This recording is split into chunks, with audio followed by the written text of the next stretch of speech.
to you. It's my mom's birthday, so I figured what better gift than to take her favorite pants, cut them up, and turn them into a cute little purse. Now, I'm not just doing this all willy-nilly. My mom had a minor bleach incident rendering her pants unwearable, and she's given me the green light to use them to create a purse, with the one condition being, make sure they can fit my iPad, because she's a 59-year-old child. Step 1 is to rip the seams of the pants to see how much fabric we're working with, and let me tell you, these pants were made well. It took me 3 hours to undo all these seams.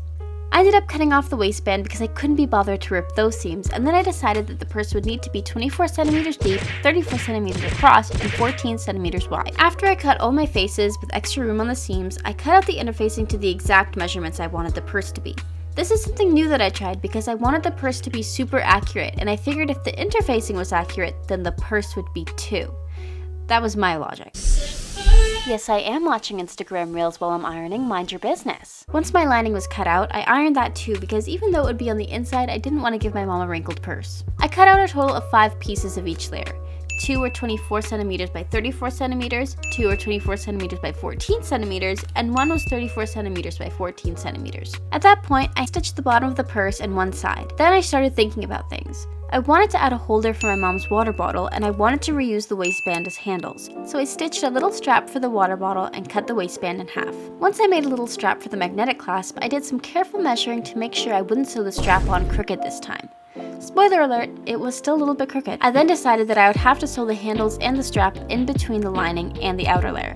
So I sandwiched them all in there and got to sewing. Once all my faces were complete, I was feeling pretty confident, but then I tried to sew them all together. It was then that I realized that in order to sew thicker fabrics, I needed a thicker needle, because the sewing machine was getting pretty angry with me, and as I was sewing one of the faces, this happened.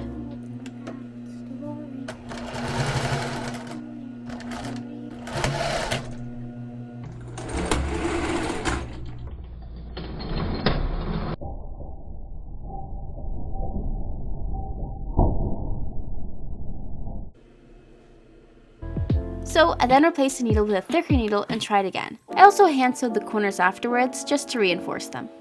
And this is the final product. I think it's pretty cute. It's a bit floppy, but I don't think that's necessarily a bad thing. It fits her iPad, a water bottle, a Britney Spears Funko Pop, and my design book, so it's pretty roomy. I decided to take this one a step further and sew on some D-rings at the side of the bag because I wanted to give my mom the option to wear this as a handheld purse or as a shoulder bag. I couldn't bring myself to learn how to make an adjustable strap, so I bought one, and it arrived the day of her birthday. Lucky me. I then filled the purse with little goodies like a lip stain and some cookies that I made that looked like sliced bread because she loves bread, and this is her modeling the purse. So that's it for this video. Thank you so much for watching. See you next time. Bye. Girls in the car, girls in the back of the booth. I got gems on my tooth and I feel like a rock star. Let me see